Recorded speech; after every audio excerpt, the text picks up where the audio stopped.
تیری فاطمہ کو جلایا ہے تم نے، کیا وعدہ اپنا بھلایا ہے تم نے۔ تماچے نہ مارو مسلمان جاؤ، علی کو بلاؤ اکیلی ہے زہرا۔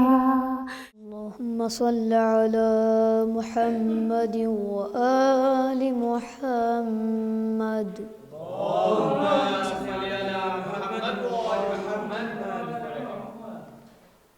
أعوذ بالله من الشيطان الرجيم، بسم الله الرحمن الرحيم۔ إن الله وملائكته يصلون على النبي، يا أيها الذين آمنوا صلوا عليه وسلموا تسليما۔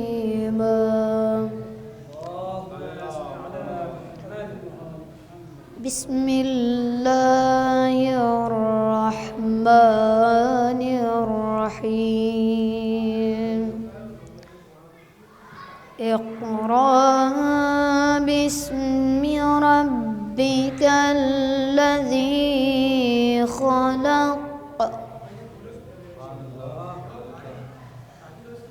اقرأ باسم ربك الذي خلق، خلق الإنسان من علق،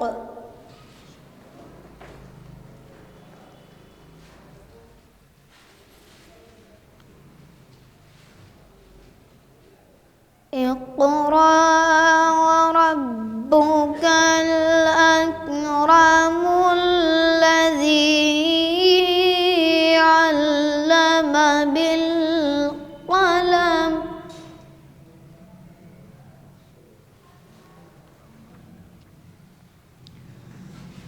علم الإنسان ما لم يعلم،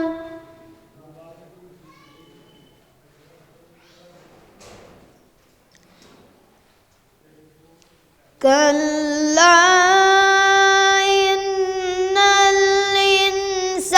الإنسان لا يطغى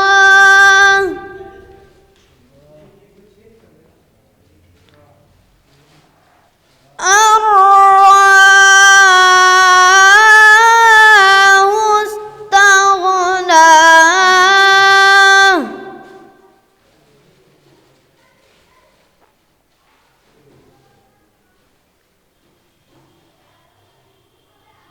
إن إلى ربك الرجعى، أرأيت الذي ينهى،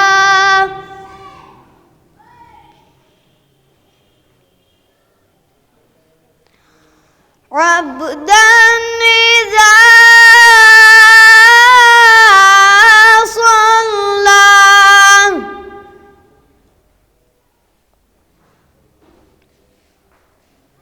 أرأيت إن كان على الهدى،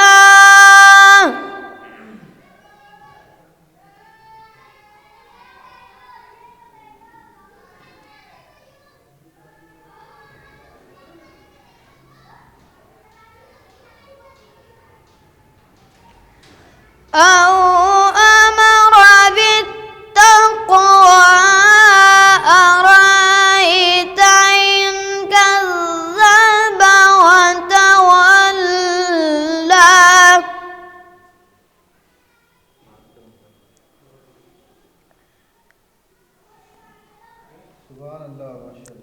ألم يعلم بأن الله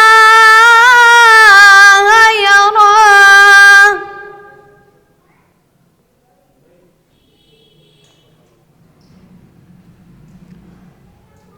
كلا لئن لم ينته لنسفعا بالنصية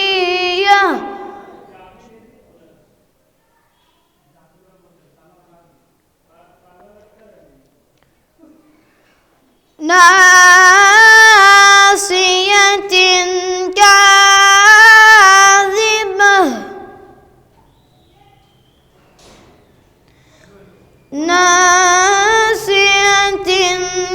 كاذبة خاطئة فليدع ناديه سندع الزبانية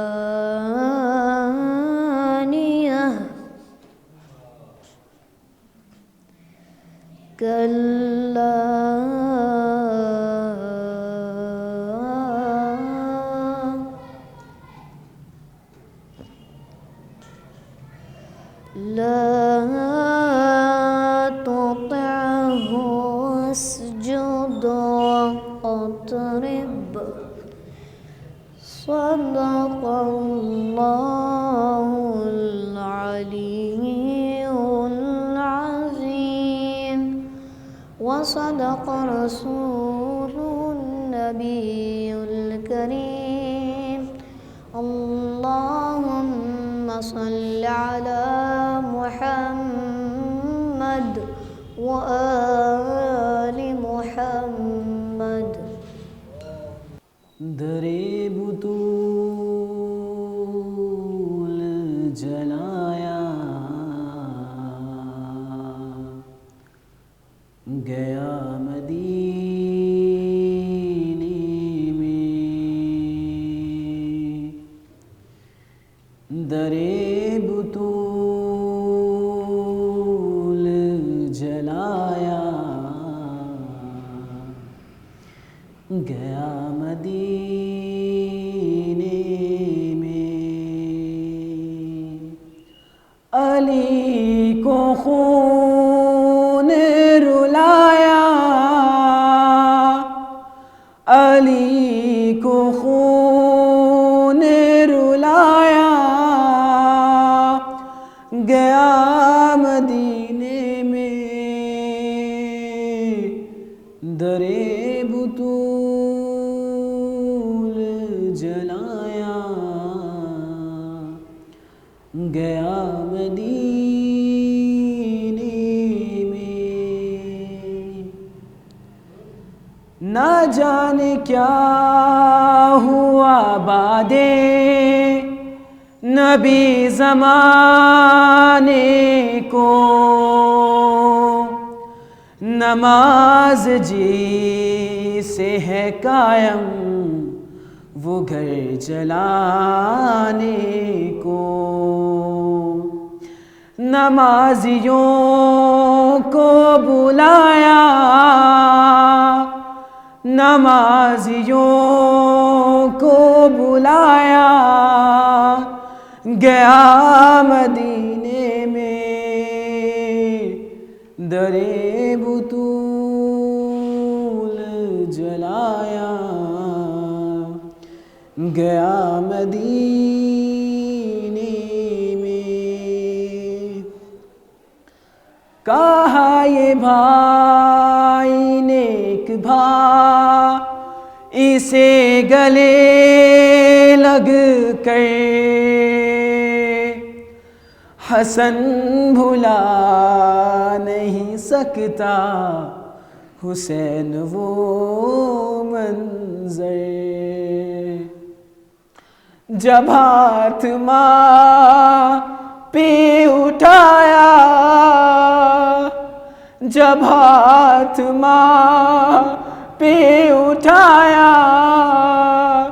گیا مدینے میں در بطول جلایا گیا مدینے میں، جواب کیا دے علی پوچھتی ہے یہ بیٹی،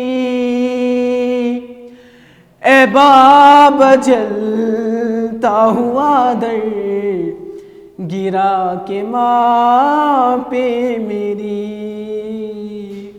سنا ہے جشن منایا،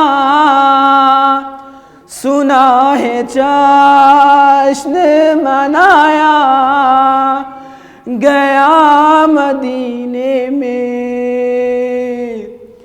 در بطول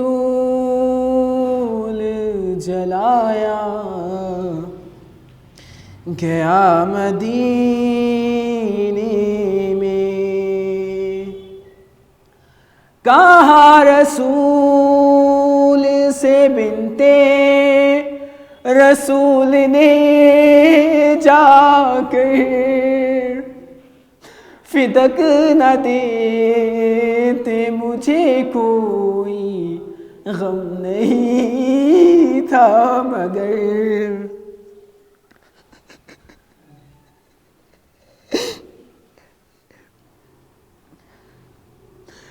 کہا رسول سے بنتے رسول نے جا کر، فدک نہ دیتے مجھے کوئی غم نہیں تھا مگر، میرا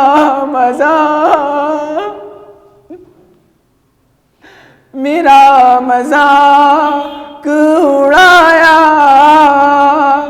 میرا مذاق اڑایا گیا مدینے میں، در بطول جلایا گیا مدینے میں، یہ راز دفن ہے دو بھائیوں کے سینے میں،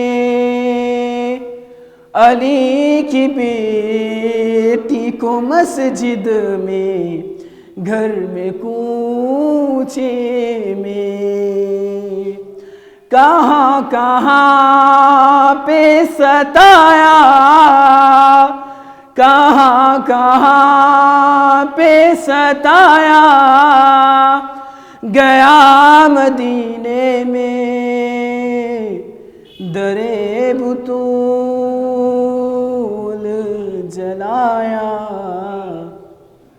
گیا مدینے میں، حسن حسین کو پہچان نہیں پائی، تمام ہو گئی بنتے نبی کی بینائی،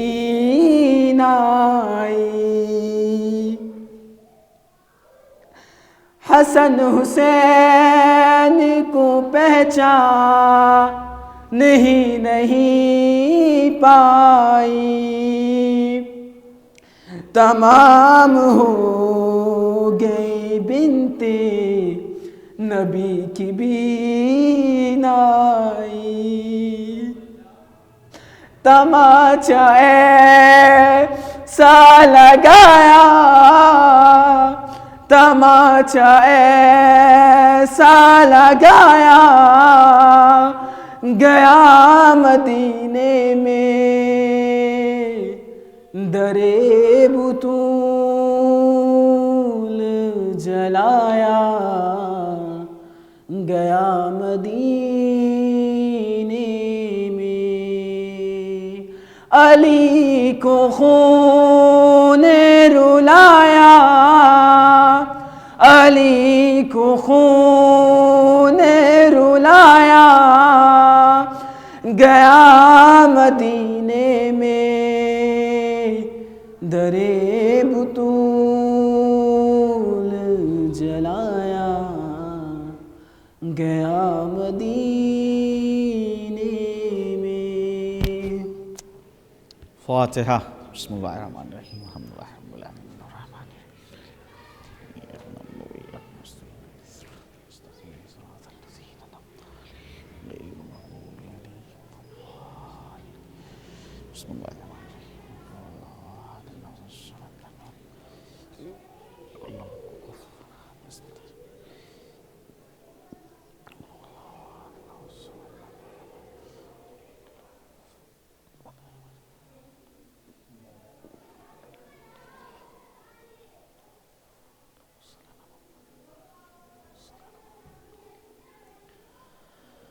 اعوذ باللہ السمیع العلیم من الشیطان الرجیم بسم اللہ الرحمن الرحیم الحمدللہ رب العالمین والصلاة والسلام علی اشرف الانبیاء والمرسلین خاتم النبیین شفیع ذنوبنا وطبیب نفوسنا مولانا ابی القاسم محمد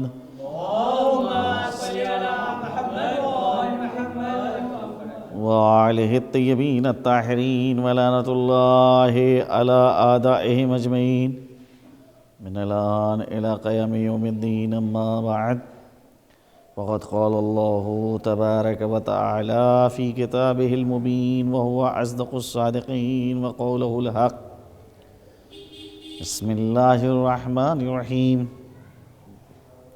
انا اعطیناک الکوثر فَصَلِّ لِرَبِّكَ وَانْحَرْ إِنَّ شَانِئَكَ هُوَ الْأَبْتَرُ۔ صلوات بھیجے محمد وعلیہ۔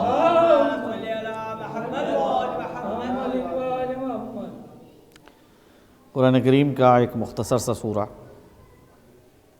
کہ جس میں کل 3 آیتیں ہیں، یعنی اگر قرآن کے سورہ دیکھیں تو سب سے بڑا سورہ جو ہے سورہ بقرہ ہے، اور سب سے چھوٹا سورہ جو ہے وہ سورہ کوثر۔ اس سے مختصر سورہ کوئی نہیں، لیکن انتہائی جامع سورہ جس میں اللہ سبحانہ و تعالیٰ اپنے حبیب حضرت محمد مصطفیٰ صلی اللہ علیہ وآلہ وسلم کو تسلی اور دلاسا دے رہا ہے۔ قرآن کے 3 سورے ایسے ہیں جو مکے میں نازل ہوئے ہیں، اور چھوٹے چھوٹے سورے ہیں، زیادہ بڑے نہیں ہیں۔ سورہ ضحیٰ والضحیٰ واللیل اذا سجی، سورہ الم نشرح لک صدرک، اور سورہ کوثر۔ یہ تینوں سورے مکے میں نازل ہوئے ہیں اور جناب پیغمبر اسلام کی تسلی کے لیے ہوئے ہیں کہ جب سماج اور سوسائٹی کے اندر طنز تشنے بھپتیاں کسی جا رہی ہیں،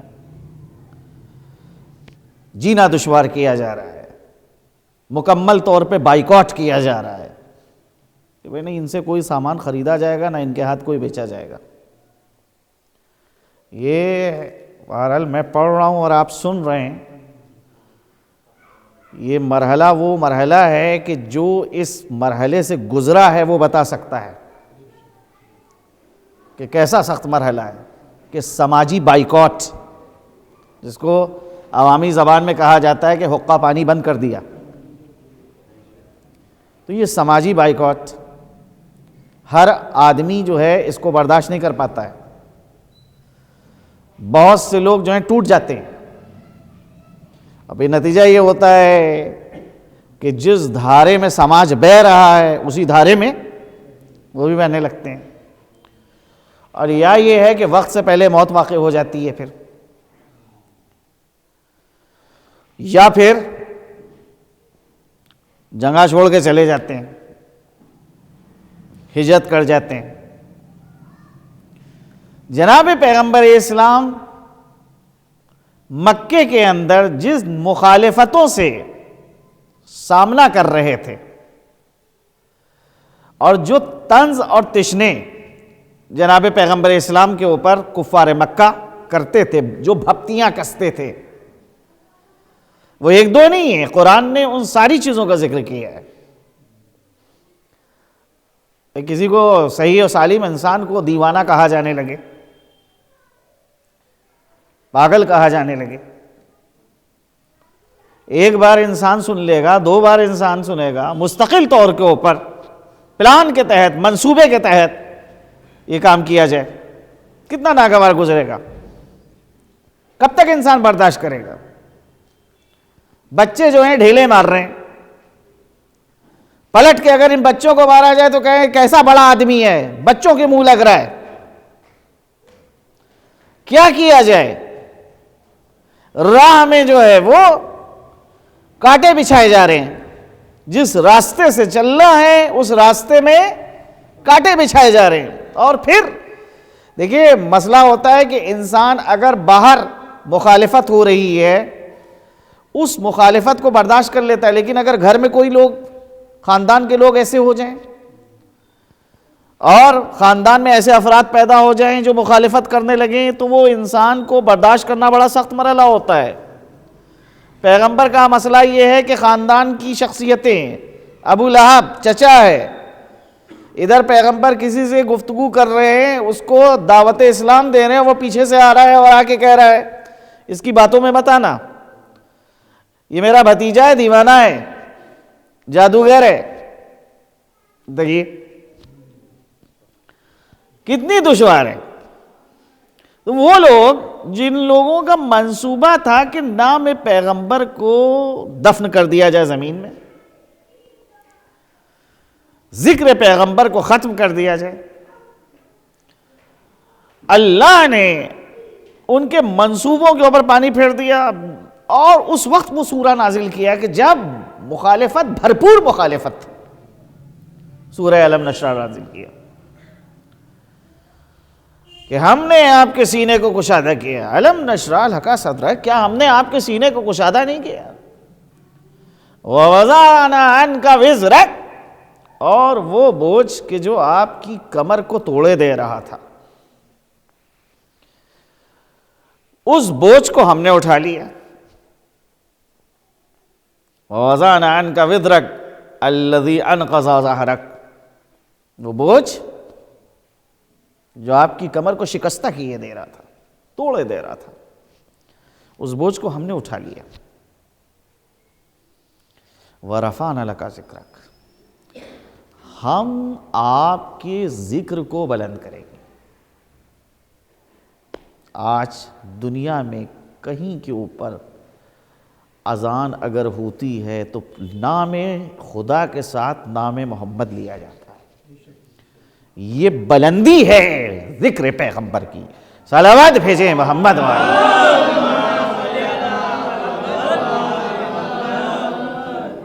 نہ تو اس نام کو دشمنوں نے تو منصوبہ بنایا تھا کہ مٹی میں ملایا جائے، اور خدا نے ابتدا میں کہا ہے وَرَفَعْنَا لَكَ ذِكْرَكَ، ہم نے آپ کے ذکر کو بلند کر دیا ہے۔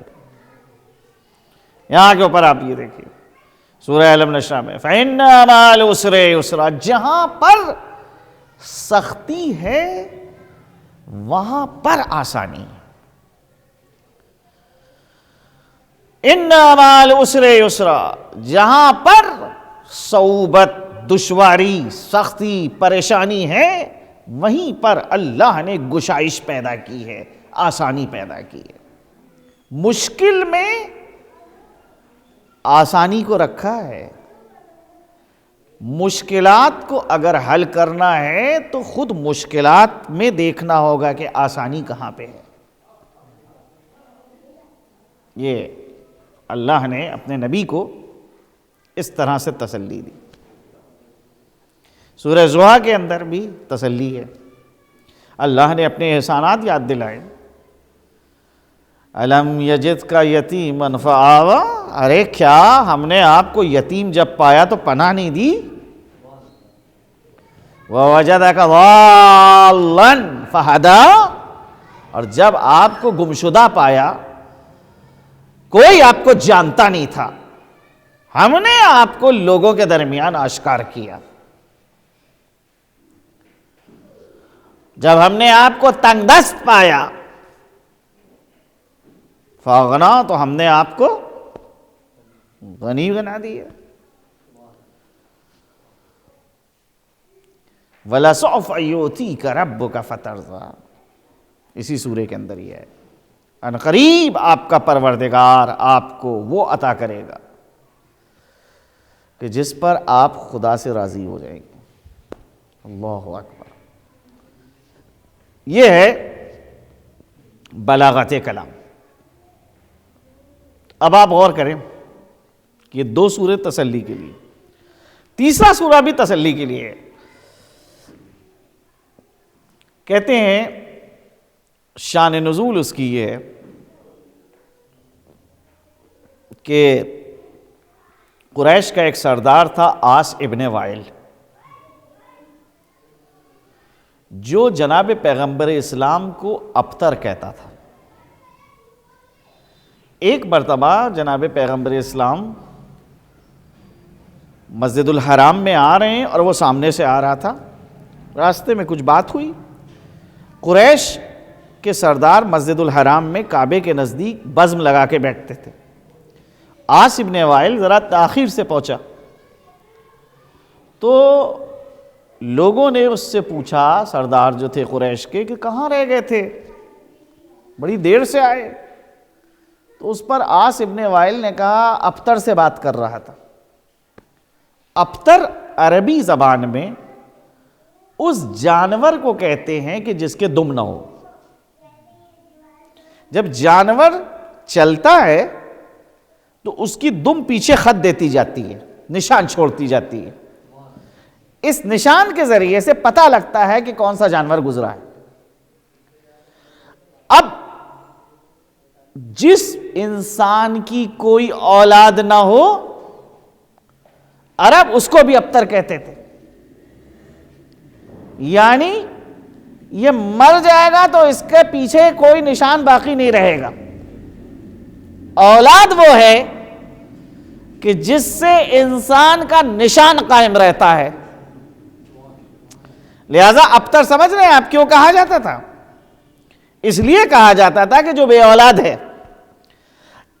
اللہ دیکھیے آزمائش لیتا ہے، مقام امتحان میں ڈالتا ہے۔ عام افراد امتحان دینے کے لیے آمادہ نہیں ہوتے۔ اللہ حقیقت ایمان کو جانچنا چاہتا ہے کہ کس کے اندر کتنا ایمان پایا جاتا ہے۔ اس نے جس کے طفیل میں اس کائنات کو پیدا کیا ہے، جس کے لیے یہ کہا لولاک لما خلقت الافلاک، اگر آپ نہ ہوتے تو یہ کائنات نہ پیدا کی جاتی۔ یہ آپ کے طفیل میں کائنات پیدا کی گئی ہے۔ اللہ نے اپنے اس نبی کو کہ جس کے طفیل میں کائنات پیدا کی تھی، افضل المرسلین، خاتم النبیین، افضل الخلائق، کہ جو دنا فتدلا فکانا قاب قوسین او ادنا کی منزل کے اوپر فائز ہے،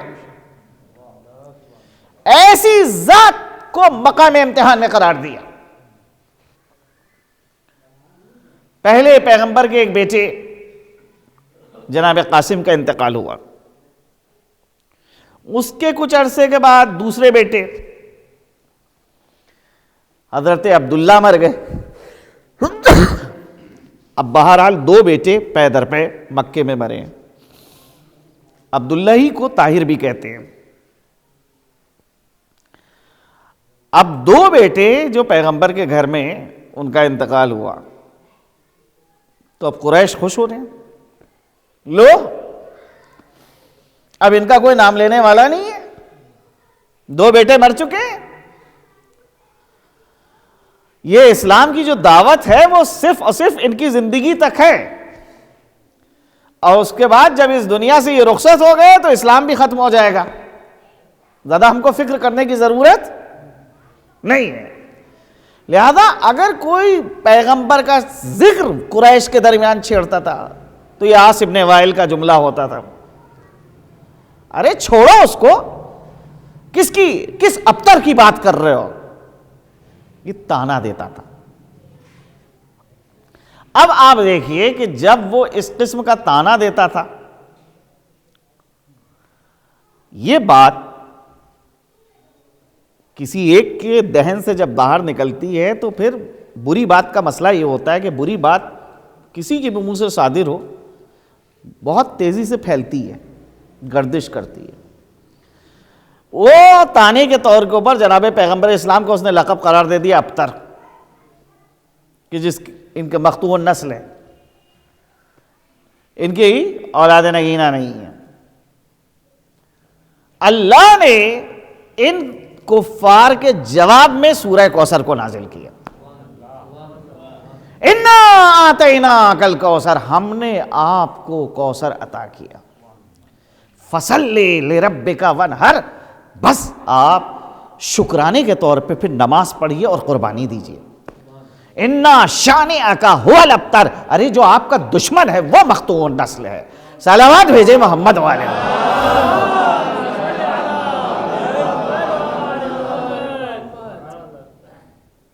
آپ کو کوثر دیا۔ ابھی دیکھیں قرآن نے کوثر کی تشریح نہیں کی کہ کوثر کس سے مراد کیا ہے۔ ایک لفظ ہے کوثر، ایک لفظ ہے تکثر۔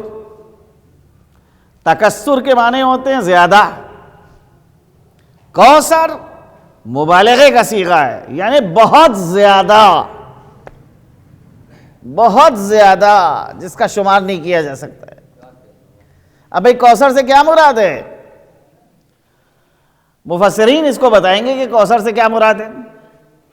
کہا جنت میں بہنے والی ایک نہر کا نام ہے کوثر، جس سے مومنین کو سیراب کیا جائے گا۔ ایک حوض ہے جس حوض کا نام ہے کوثر، جس سے مومنین جو ہیں محشر میں سیراب ہوں گے۔ کوثر سے مراد کسی نے کہا کہ خیر کثیر کو کہتے ہیں، کسی نے کہا کوثر سے مراد صحابہ اور تابعین کی جماعت ہے،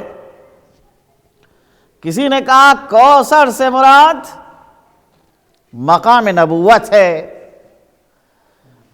کسی نے کہا کوثر سے مراد مقام شفاعت ہے، کسی نے کہا کوثر سے مراد خیر کثیر ہے۔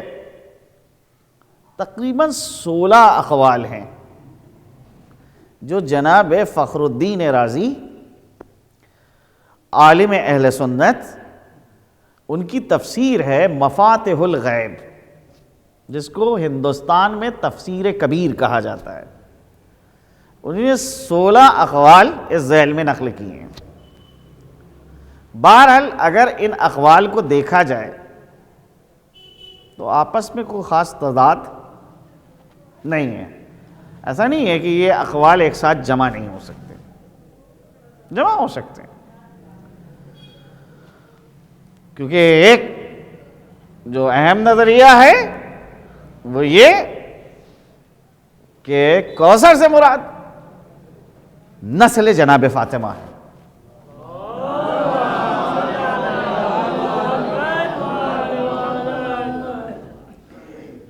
تو دیکھیے ایک بات ہے کہ کوثر سے ہے کیا مراد، اس چیز کو سمجھ لینا چاہیے۔ اصل میں ہوتا ہے ایک مفہوم، عام مفہوم ہوتا ہے، اس کے مصادیق الگ الگ ہوتے ہیں، متعدد ہوتے ہیں۔ جیسے لفظ انسان ایک مفہوم ہے، لیکن اس کے مصادیق الگ الگ ہیں۔ مثال کے طور کے اوپر انسان کے مصادیق ایک زید ہے، ایک بکر ہے، ایک خالد ہے، ایک عمر ہے۔ تو یہ مصادیق الگ الگ ہیں، زید الگ ہے، خالد الگ ہے، بکر الگ ہے، لیکن ان کی مشترک حقیقت دیکھی جائے تو سب کے سب انسان ہیں۔ سب جو ہے سب کو انسان کہا جائے گا، ویسے ہی کوثر کا ایک مفہوم عام مفہوم ہے جس کے مصادیق الگ الگ ہیں، لیکن ایک بات ہوتی ہے کہ مصداق اتم، مصداق میں اکمل کون ہے؟ انسان ہم بھی ہیں، انسان آپ بھی ہیں، انسان یہ بھی ہیں، لیکن انسانوں میں انسان کامل کو اگر تلاش کیا جائے کہ انسان کامل کون ہے، کہا وہ تو نبی کی ذات ہے یا امام کی ذات ہوتی ہے، بہرحال وہ بھی تو انسان ہے۔ اب قرآن میں اگر کبھی کسی کو انسان کہہ کے خطاب کیا جا رہا ہے تو یہ عام گناہگار انسان نہیں مراد لیا جائے گا، بلکہ انسان کامل کو مراد لیا جائے گا۔ اب ذرا غور کیجئے کہ کوثر کے بھی مصادیق متعدد، بھئی کوثر سے مراد خیر کثیر، کوثر سے مراد حوضہ کوثر، کوثر سے مراد جناب سیدہ کی نسل، کوثر سے مراد جنت میں بہنے والی نہر، کوثر سے مراد مقام نبوت، کوثر سے مراد مقام شفاعت، یہ سارے مصادیق ہیں۔ لیکن اگر ان مصادیق کو جمع کیا جائے اور ان میں مصداق اتم کو تلاش کیا جائے تو مصداق اتم جناب سیدہ کی ذات بابرکت ہے۔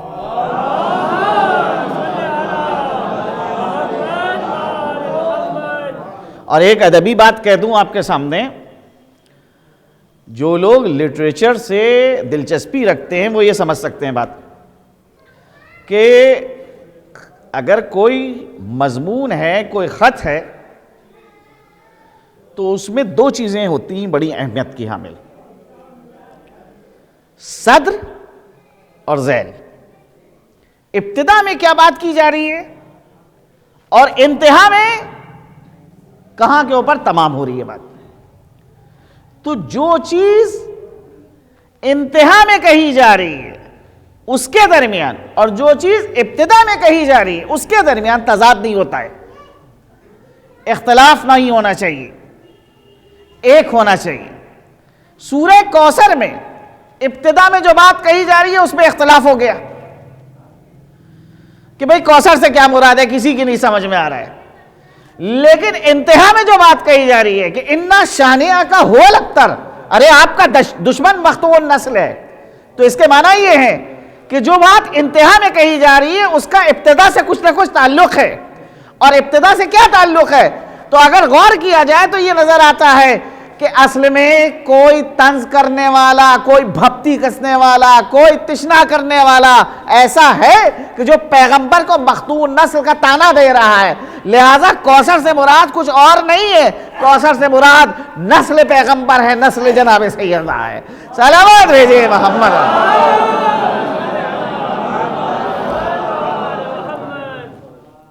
لوگ کہتے ہیں کہ بھائی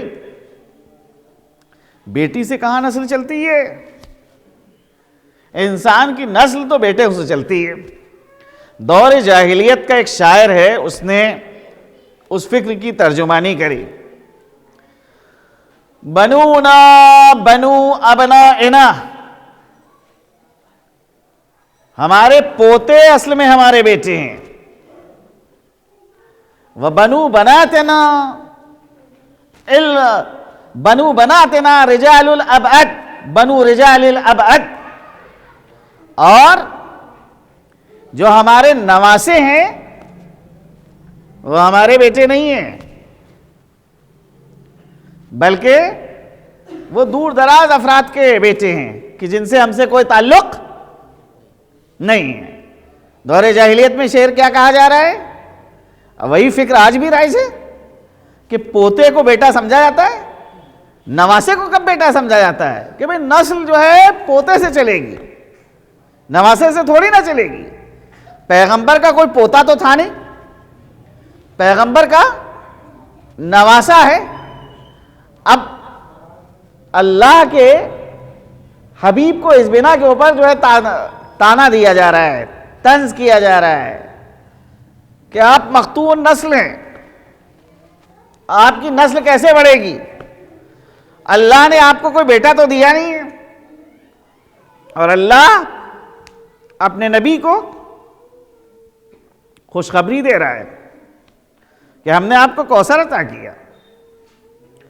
اور اس فکر کے اوپر جو غلط فکر رائج تھی کہ نسل بیٹے سے چلتی ہے, پوتے سے چلتی ہے, نواسے سے نہیں چلتی, اس غلط فکر کے اوپر خط بطلان کھینچا اور کہا کہ جس طرح سے نسل پوتے سے چلتی ہے ویسے ہی نواسے سے چلتی ہے. اور یہ مسئلہ ایسا مسئلہ ہے کہ گاہ بگاہ یہ چیز ایسی ہے کہ جس پہ بحث ہوئی ہے. چنانچہ مامون عباسی نے ایک مرتبہ حضرت امام رضا علیہ السلام سے کہا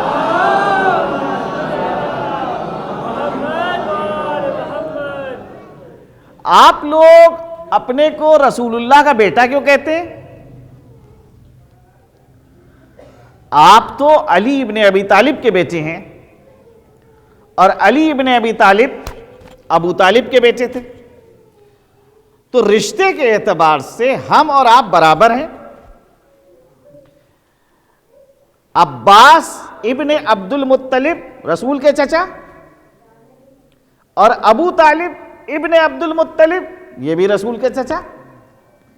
آپ ابو طالب کی نسل سے ہیں, ہم عباس کی نسل سے ہیں, لہذا رشتے میں رسول سے جیسا آپ کا رشتہ ہمارا رشتہ ہے ویسے ہی آپ کا رشتہ ہے. پھر کیا وجہ ہے کہ آپ اپنے کو رسول سے زیادہ نزدیک سمجھتے ہیں اور ہم کو دور سمجھتے ہیں؟ آپ اپنے کو رسول کا بیٹا کیسے کہتے ہیں؟ بھائی لوگ کہتے تھے نا یبنا رسول اللہ, اس یبنا رسول اللہ پہ اعتراض کیا جا رہا ہے کہ آپ کو یبنا رسول اللہ کیوں کہا جاتا ہے. امام نے کہا یہ بتائیے کہ اگر ابھی رسول اللہ آ جائیں اور آپ سے آپ کی بیٹی کا رشتہ طلب کریں کہ میں تمہاری بیٹی کے ساتھ شادی کرنا چاہتا ہوں, آپ رسول کی یہ بات مانیں گے؟ ان کو رشتہ دیں گے؟ اپنی بیٹی کی شادی رسول کے ساتھ کریں گے؟ مامون نے کہا کیوں نہیں, یہ میرے لیے شرف ہے کہ میری بیٹی رسول کے حوالہ عقد میں جائے, ان کی زوجہ بنے, رسول میرے داماد بنے. کہا آپ یہ کر سکتے ہیں کیونکہ آپ کے لیے جائز ہے, لیکن رسول مجھ سے یہ مطالبہ نہیں کر سکتے. اب آپ خود فیصلہ کر لیجئے کہ جس کے لیے جائز ہے کہ وہ اپنی بیٹی رسول کے عقد میں دے, وہ رسول سے زیادہ نزدیک ہے یا جس کے لیے ناجائز ہے کہ وہ اپنی بیٹی کو رسول کے حوالہ عقد میں دے, وہ زیادہ نزدیک ہے؟ بھئی وہ تو محرم میں سے ہے نا. رسول کیسے مجھ سے مطالبہ کر سکتے ہیں کہ تم اپنی بیٹی کی شادی میرے ساتھ کر دو؟ کیونکہ میں رسول کی نسل سے ہوں, اور جو نسل سے ہو وہ بیٹے کا درجہ اور بیٹی کا درجہ رکھتا ہے. لہذا محارم سے رشتہ نہیں قائم ہو سکتا, رشتہ ان سے قائم ہوتا ہے کہ جو محارم نہیں ہے. آپ سے رشتہ قائم ہو سکتا ہے کیونکہ آپ محارم میں سے نہیں ہیں, ہم سے رشتہ قائم نہیں ہو سکتا ہے, ہم محارم میں سے ہیں. اب آپ خود فیصلہ کر لیجئے کہ نزدیک ہم ہیں یا آپ ہیں نزدیک. سلامات بھیجیں محمد.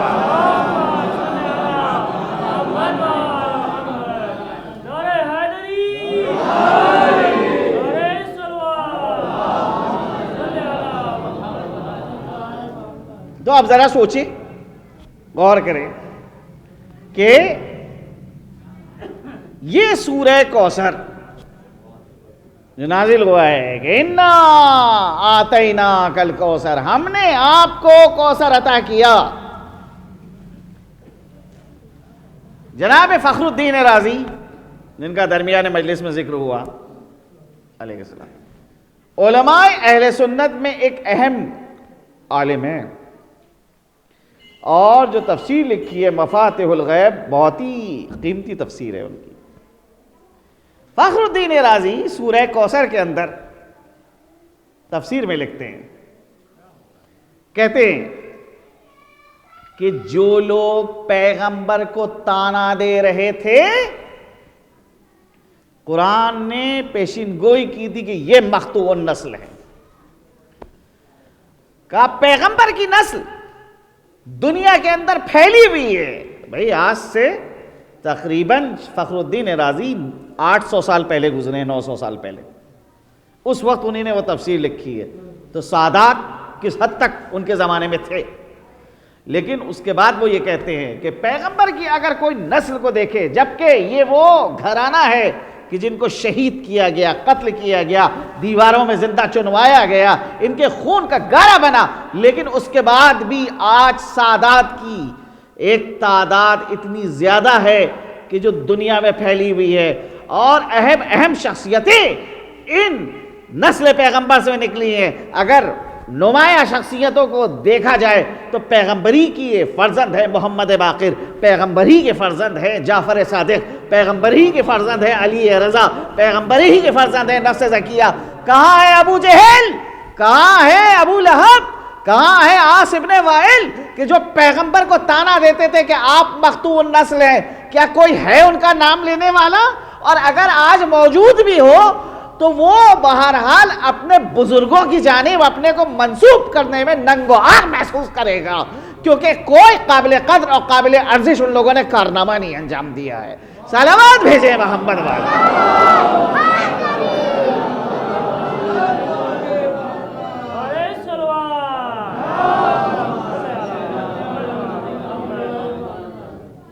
لہذا جو قرآن نے پیشین گوئی کی تھی کہ ہم نے آپ کو کوثر دیا, یعنی نسل پیغمبر کو اگر دیکھا جائے کہ اس وقت سورہ کوثر نازل ہوا ہے کہ جب جناب سیدہ کی نسل جو ہے وہ دنیا میں نہیں آئی تھی. امام حسن اور امام حسین پیدا نہیں ہوئے تھے. جناب سیدہ کی ولادت بھی بعض لوگ کہتے ہیں کہ نہیں ہوئی تھی. اس وقت سورہ کوثر نازل ہوا ہے. سورہ کوثر کے نازل ہونے کے بعد جناب سیدہ کی بعض افراد کے نزدیک جو ہے ولادت ہوئی ہے, اور اس ایک پاک و پاکیزہ بیوی سے جو نسل چلی ہے, جس نے اسلام کی بقا کے لیے کیسی کیسی قربانیاں دی, کس طرح سے اپنے آپ کو قربان کیا ہے. دیکھیے, اسلام کا نعرہ بلند کرنا اور اسلام کو پھیلانا یقیناً ایک دشوار امر تھا, لیکن اس سے بڑا دشوار امر ہے اس کی بقا کا انتظام کرنا. پیغمبر وہ ہیں کہ جنہوں نے اسلام کو پھیلایا ہے, پیغام اسلام لے کے آئے تھے, اسلام کے نام سے ایک انقلاب دنیا میں برپا کیا ہے, لیکن نسل فاطمہ وہ ہے کہ جس نے اس انقلاب کی حفاظت کے اندر اپنا سب کچھ قربان کیا ہے. وہ بی بی کہ جس کے غم میں یہ مجلسوں کا انعقاد کیا جا رہا ہے, کیا عظمت کی حامل ہے کہ پیغمبر فرما رہے ہیں فاطمہ تو بضعۃ منی, فاطمہ میرا ٹکڑا ہے. من آذاہا آذانی, جس نے فاطمہ کو اذیت دی اس نے مجھے اذیت دی. ومن اغبظہا اغبظنی, جس نے فاطمہ کو ناراض کیا اس نے مجھے ناراض کیا. صحیح بخاری کی یہ حدیث جس وقت پڑھ لیتا ہوں واقعاً رونگٹے کھڑے ہو جاتے ہیں. کلما دخلت, جب کبھی بھی فاطمہ بزم رسالت میں داخل ہوتی تھیں, تشریف لاتی تھیں, پیغمبر اپنی جگہ سے کھڑے ہو جاتے تھے, اور اس وقت تک نہیں بیٹھتے تھے جب تک کہ فاطمہ نہ بیٹھے, اور اپنی جگہ پر پیغمبر فاطمہ کو بیٹھاتے تھے. اللہ اکبر. ایک اہم نقطہ ہے کہ آپ کو حضرت علی کے حوالے سے نہیں ملے گا یہ بات. کہ جناب امیر پیغمبر سے ملنے کے لیے گئے ہوں اور پیغمبر اسلام ان کی تعظیم کے لیے کھڑے ہو گئے ہوں، لیکن جناب سیدہ کے متعلق ضرور ملتا ہے کہ جب کبھی بھی جناب سیدہ بزم رسالت میں پہنچی ہیں، پیغمبر فوراً جناب سیدہ کی تعظیم کے لیے کھڑے ہو گئے۔ علماء سے دریافت کیا گیا کہ وجہ کیا ہے، کہ جناب سیدہ کے حوالے سے یہ بات روایت میں ملتی ہے کہ جب کبھی بھی جناب رسالت مآب جو ہیں وہ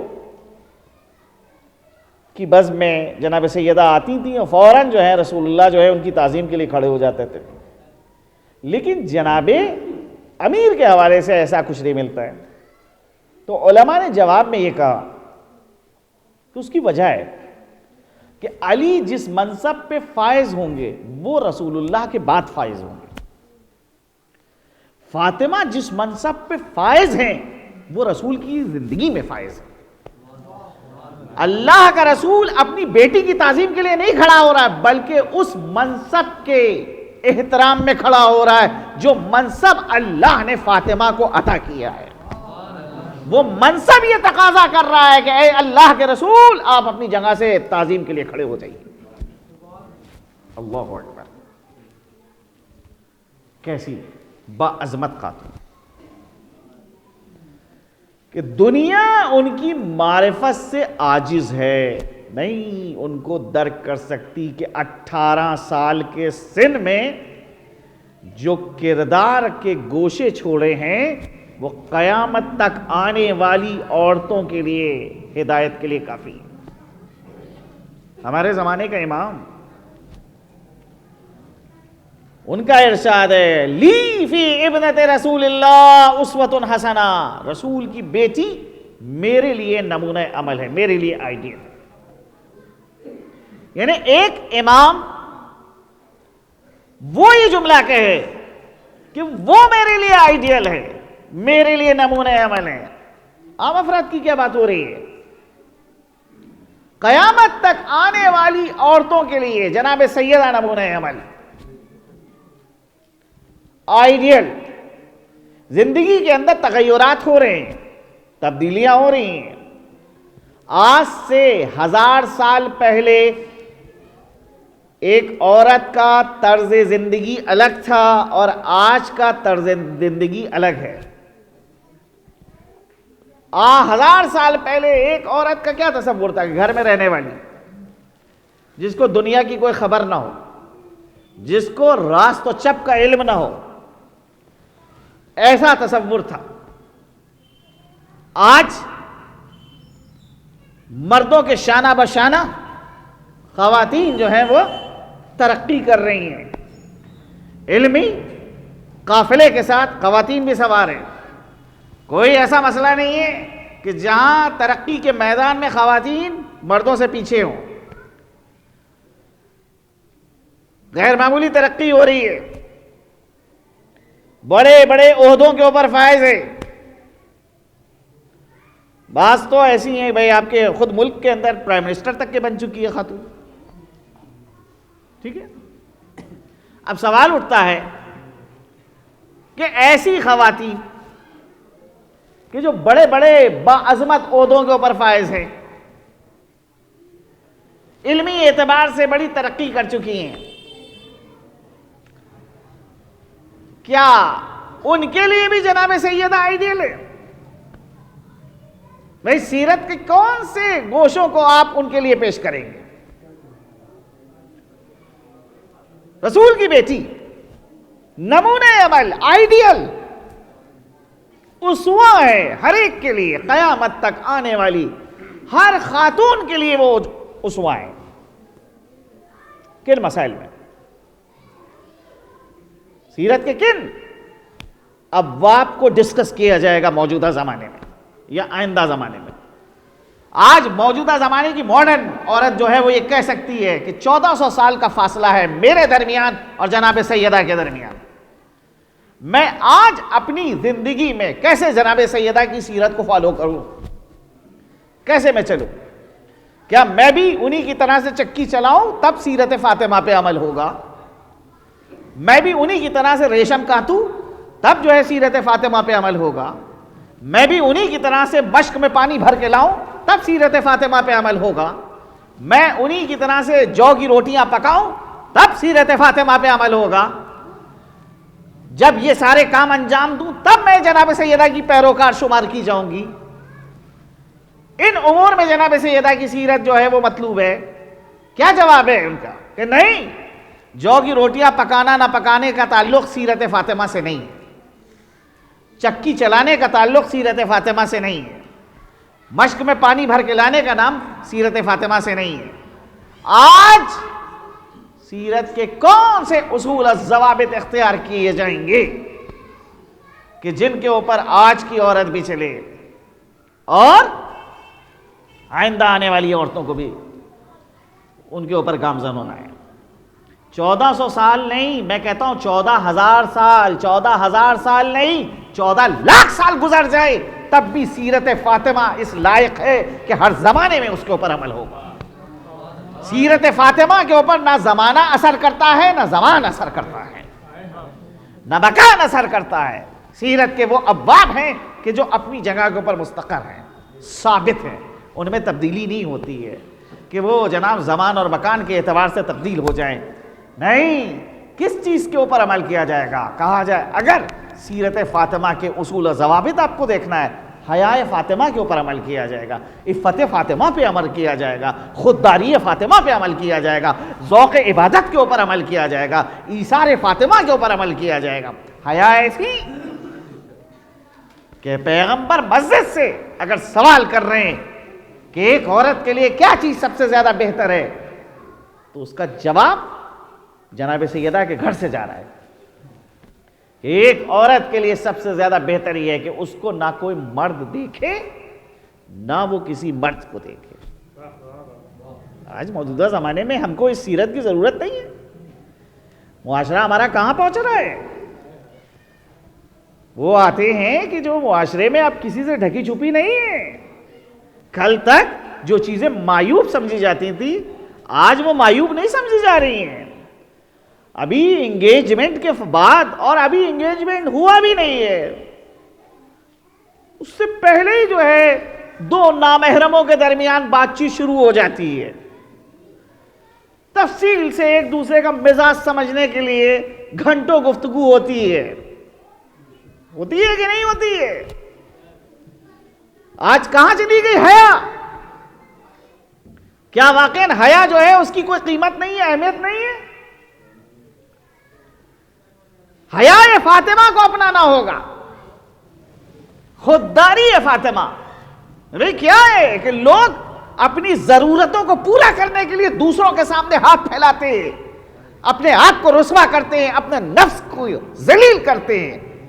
اگر اس چیز کو دیکھنا ہے تو سیدہ کی زندگی میں دیکھیے، جناب سیدہ کیا نظر آتا ہے کہ گھر میں اگر کھانا نہیں پکا ہے تو باپ کو بھی نہیں پتا ہے کہ گھر میں فاطمہ کی کھانا نہیں پکا ہے۔ یہ ہے خودداری فاطمہ۔ دیکھیے وہ دوسروں کے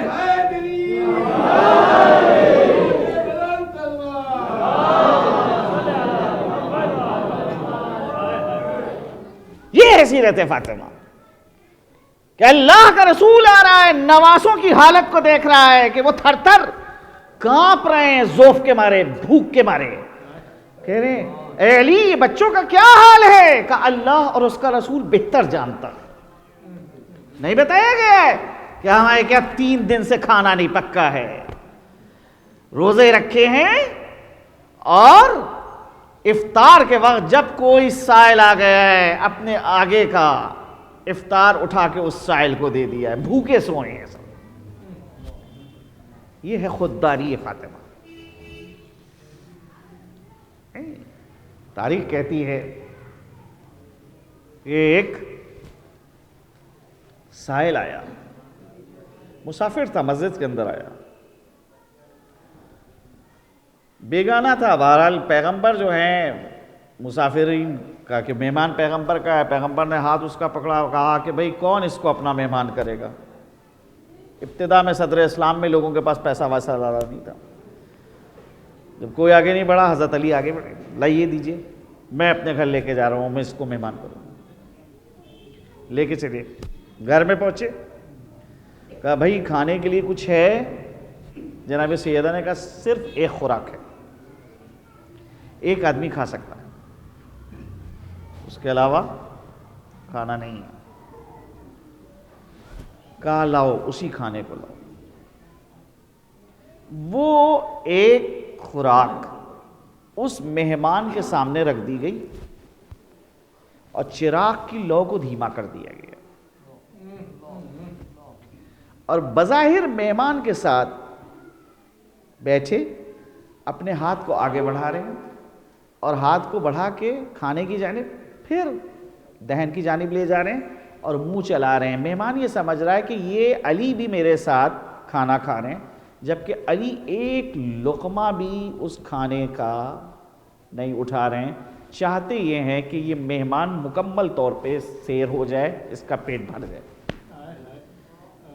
اس کو کہتے ہیں فداکاری۔ یہ کون اس قسم کا سلوک کر سکتا ہے کہ جس کو اس کے گھر کی جانب سے سپورٹ ملے، تعاون ملے؟ فاطمہ نے علی کے ساتھ کیسا تعاون کیا کہ اگر بچے بھوکے ہیں ٹھیک ہے، بھوکے ہیں رہیں بھوکے، اگر ایک مہمان آ گیا ہے تو اپنا کھانا اٹھا کر اس کو دے دیا۔ قرآن کی آیات مدح اور ستائش میں نازل ہو رہی۔ ہاں عزیزوں، وہ بیوی کہ جس کی حقیقت ابھی بھی دنیا سے اوجھل ہے۔ دنیا معرفت نہیں رکھتی ہے فاطمہ کی، خلق عاجز ہے کہ معرفت سید عالمیان کو پیدا کرے۔ دیکھیں کچھ چیزیں ایسی ہیں کہ جن کی جانب ہمیں اور آپ کو توجہ دینا چاہیے، معمولی نہیں سمجھنا چاہیے۔ مثال کے طور پہ تسبیح جناب سیدہ بہت اہمیت کی حامل ہے۔ یہ تسبیح معمولاً جو ہے نماز ختم ہوئی اور لوگ جو ہیں باتیں کرنے لگتے ہیں، تعقیبات میں مستحب ترین چیز ہے کہ آپ تسبیح پڑھیں، اس کے بعد پھر دیگر دعائیں پڑھنا ہے۔ لیکن اگر تسبیح کو چھوڑ کے آپ فرض کیجئے کہ نافلہ کی نماز پڑھنے کے لیے کھڑے ہو جائیں، تو جناب امام صادق علیہ السلام کا ارشاد ہے جس میں حضرت فرماتے ہیں کہ 70 نمازوں سے بہتر ہے میری جدہ ماجدہ کی تسبیح۔ یعنی ہماری آپ کی نماز نہیں، ہماری آپ کی نماز کی حقیقت کیا ہے کہ ادھر نماز پڑھنے کے لیے کھڑے ہوئے 50 خیال ذہن میں آتے ہیں، وہ ساری بھولی ہوئی چیزیں یاد آنے لگتی ہیں نماز کی حالت میں۔ امام صادق کی نماز کیسی نماز ہے کہ جو ان نقائص اور کمیوں سے پاک و پاکیزہ ہے، وہ نماز جو امام کے نزدیک صحیح ہے، ارکان کے اعتبار سے تمام ہے، معنویت سے پر ہے، وہ نماز 70 رکعت نمازوں سے بہتر ہے تسبیح فاطمہ۔ اور تسبیح جب آپ پڑھیے تو غور کیجئے، کیونکہ یہ مستقل موضوع ہے، بہرحال ڈسکس ہونا چاہیے، اس پہ بحث ہونا چاہیے کہ بھئی تسبیح جو ہے اس میں تکبیر ہے پہلے، اور تکبیر کے بعد تحمید ہے، اس کے بعد جو ہے سبحان اللہ ہے، پہلے اللہ اکبر ہے، پھر الحمدللہ ہے، اور پھر الحمدللہ کے بعد سبحان اللہ ہے۔ تو ایسا جو ہے کیوں ہے؟ یہ کیا ہے کہ پہلے اللہ کی بزرگی کا اعلان کیا جا رہا ہے، پھر اللہ کی حمد و ستائش کی جا رہی ہے، تعریف کی جا رہی ہے، اور پھر جو ہے اس کی پاکیزگی کا اعلان۔ یہ معرفت کے ساتھ کہ اللہ کے رسول نے اپنی بیٹی فاطمہ کو یہ تسبیح تعلیم کی۔ کنیز ایک مانگنے کے لیے گئی تھی، گھر کا کام زیادہ تھا، کچھ اسیر آئے تھے جنگ میں، تو جناب امیر نے کہا کہ اپنے بابا سے آپ کہیے کہ کنیز جو ہے وہ دے دیں، جس سے جو ہے گھر کے امور کو آپ کو انجام دینے میں مدد ملے۔ کنیز مانگنے کے لیے گئیں، پیغمبر نے کہا کہ اس سے بہتر چیز تم کو نہ عطا کر دوں؟ کا کیا؟ کا یہ تسبیح ہے 34 مرتبہ اللہ اکبر، 33 مرتبہ الحمدللہ اور 33 مرتبہ سبحان اللہ کو۔ یہ تسبیح معنویت کے اضافے میں بے پناہ مددگار ہے، معمولی نہیں سمجھنا چاہیے اس کو۔ اور ایسا بھی نہیں ہے کہ گردانا جائے صرف دانوں کو، زبان کے اوپر جب لفظ جاری ہو رہا ہے تو دل کی گہرائیوں سے یہ لفظ جو ہے ادا ہو، بس عزیزوں، ہاں وہ صحیح ادا کہ جو باپ کے بعد یہ مرثیہ پڑھ رہی ہے، صبت علی المصائب لو انہا صبت علی الایام سرنا لیالی۔ ارے بابا آپ کے بعد وہ مصیبتیں پڑی ہیں، اگر یہ مصیبتیں دنوں پہ پڑتی ہیں تو وہ شب میں تبدیل ہو جاتے ہیں، پہاڑوں پہ پڑتی ہیں تو پہاڑ اپنی جگہ چھوڑ دیتے ہیں۔ آپ دیکھیے، غور کیجئے کہ تاریخ میں آپ کو مصائب اور آلام کی شدت اس وقت تک اہل بیت پہ زیادہ نظر آئے گی کہ جب تک جناب سیدہ موجود ہیں۔ کیوں؟ کیونکہ ادھر جناب سیدہ کا گریے کی آواز بلند ہوتی تھی، مدینے میں ایک عجیب کوہرام برپا ہو جاتا تھا، حکومت وقت خوفزدہ ہو گئی تھی کہ یہ انقلاب برپا ہو جائے گا، لہذا جناب امیر سے کہا گیا کہ فاطمہ کو سمجھائیے یا کہ 2 دن میں رویا کریں یا رات کو رویا کریں۔ ارے بھائی، فاطمہ اس باپ کے اوپر گریا کر رہی ہیں جو عام باپ نہیں ہے، افضل المرسلین خاتم النبیین، جس کے طفیل میں کائنات پیدا کی گئی ہے، جس کے ذریعے سے آسمان کی گفتگو سنتے تھے، آسمانی خبروں کو سنتے تھے، وحی کا سلسلہ جس کے ذریعے سے جاری و ساری تھا، ایسا باپ اٹھ گیا ہے، اس باپ کے فرقت میں جتنا رویا جائے کم ہے۔ تاریخ کہتی ہے کہ فاطمہ نے کہا کہ ان سے کہیے کہ اب فاطمہ زیادہ دن ان کے درمیان نہیں رہیں۔ ہاں، گھر سے نکلتی تھی اور بقی کے قریب ایک جگہ پر جناب امیر نے ایک سائبان ڈال دیا تھا، وہاں کے نیچے بیٹھتی تھی، اسی کا نام تھا بیت الحزن۔ وہاں کے اوپر اپنا کہا ہوا مرثیہ پڑھتی تھی۔ تاریخ کہتی ہے کہ عصا کے سہارے سے جاتی تھی۔ میں کہوں گا اے مورخ ذرا یہ تو بتا کہ فاطمہ کی عمر کیا تھی؟ کہا کل 18 سال۔ آخر 18 سال کے اندر ایسی کون سی مصیبت فاطمہ پہ پڑی ہے کہ فاطمہ عصا کے سہارے سے چل رہی ہے؟ مورخ کیا بتا سکتا ہے کہ یہ تو وہ عمر ہے کہ جو بھرپور جوانی ہے، آغاز جوانی ہے۔ اس عمر میں ایسی کون سی مصیبت پڑ گئی رسول کی بیٹی کے اوپر کہ رسول کی بیٹی عصا کے سہارے سے چل رہی ہے؟ عزیزوں، تاریخ کہتی ہے کہ ایک مرتبہ بلال جو مؤذن رسول ہیں اور رسول کی وفات کے بعد بلال نے مدینے کو ترک کر دیا اور یہ عہد کیا تھا کہ اب میں کبھی اذان نہیں کہوں گا، میں رسول کے لیے اذان کہتا تھا۔ اب بہرحال حالات چینج ہوئے ہیں، انقلاب رونما ہو گیا ہے۔ بھئی مؤذن جب اذان کہتا ہے تو اس کے معنی کیا ہے کہ مسجد کے باہر جو لوگ ہیں ان کو دعوت دے رہا ہے کہ آؤ آ کے اس امام کے پیچھے نماز پڑھو۔ مصلی رسول پہ تو کوئی دوسرا کھڑا ہو گیا ہے۔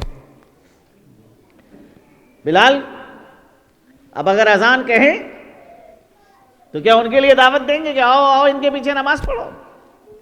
لہذا بلال نے کہا کہ میں رسول کے لیے اذان کہتا تھا، اب میں نہیں اذان کہوں۔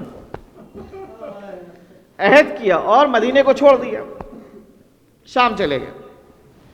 شام میں جناب بلال نے پیغمبر اسلام کو خواب میں دیکھا، میرے رخصت ہونے کے بعد تم نے مدینے کو چھوڑ دیا۔ بس یہ جملے جو جناب رسالت مآب سے سنے، فوراً ارادہ کیا کہ مدینے آئیں گے۔ تاریخ کہتی ہے کہ جس وقت بلال کے آنے کی خبر مشہور ہوئی، مدینے میں استقبال کے لیے صحابہ نکل پڑے۔ وہی مؤذن رسول ہے،